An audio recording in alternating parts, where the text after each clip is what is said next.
मुख्यमंत्री 25,000 जेनझींसोबत संवाद साधणार आहे। नागपुरात रविवारी रेशीमबाग मैदानावर भव्य कार्यक्रम होणार आहे।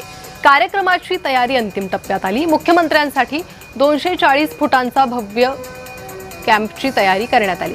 या कार्यक्रमाचे आणखी एक वैशिष्ट्य म्हणजे तब्बल 4,000 ढोल ताशा वादकांचे सादरीकरण होणार। या माध्यमातून विश्वविक्रम नोंदवण्याचा प्रयत्न केला जाणार। नागपूर जिल्ह्यातील जेनझींच्या मनातील प्रश्न, अपेक्षा आणि भविष्यासंदर्भातील विचार मुख्यमंत्री फडणवीस जाणून घेणार आहे। तर त्यांच्या प्रश्नांना थेट उत्तरही विद्यार्थी देतील। या संदर्भात आयोजकांशी संवाद साधलाय आमचे प्रतिनिधी तेजस मुतुरे यांनी।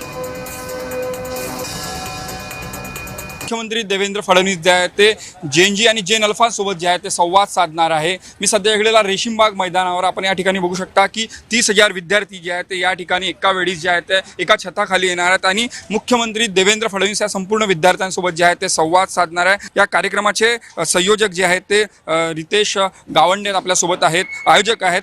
काय सांगाल, आज छात्र की गुंज कार्यक्रम पुण्यात पार पडत आहे। त्या ठिकाणी एका अर्थानं बघितलं राडे सुरू आहे, तर उद्या जे आहेत ते मुख्यमंत्री देवेंद्र फडणवीस आपल्याच होम ग्राउंडवर एका अर्थानं बॅटिंग करणार आहेत तरुणांसोबत। कसं बघताय याकडे? राहुल गांधींना खऱ्या अर्थाने हा कार्यक्रम घ्यावा लागतो, तोही कार्यक्रम त्यांच्याच एका नेत्याच्या कॉलेजमध्ये घ्यावा लागतो, हे सगळ्यात मोठं दुर्दैव आहे। आणि माननीय देवेंद्रजी फडणवीस साहेब यांनी गेल्या 10-15 दिवसापासून आम्ही हा संपूर्ण कार्यक्रम घेतोय।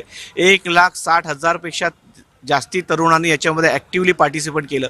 माननीय मुख्यमंत्री साहेब स्वतः या संपूर्ण विद्यार्थ्यांसोबत संवाद साधणार आहे आणि हा संवादसुद्धा अनोखा राहणार आहे। या संवादसोबत या स्टेजवरती या नागपूर शहरातलं जे जेम्स नागपूर ज्याला आपण म्हणतो की आयकॉन्स आहेत, जे मग विविध क्षेत्रातली असेल, मग क्रीडा क्षेत्रातली दिव्या देशमुख असेल, अल्फिया पठाण असेल, मग औद्योगिक क्षेत्रातले वेगळे असतील, मग किरण शाह असेल, अर्जुन देशपांडे असेल किंवा अजून पुन्हा तिलक वर्मा असेल, या प्रकारचे सगळे युथ आयकॉन उद्याच्या या स्टेजवरती राहणार आहे। ज्याप्रमाणे हा अनोखा मंच असेल त्याचप्रमाणे याचा अनोखा कार्यक्रम असणार आहे। म्हणजे मंचावर James of Nagpur, Gen Z James of Nagpur सगळे जे वेगवेगळ्या क्षेत्रातले ते असतील देवेंद्रजींच्या सोबत।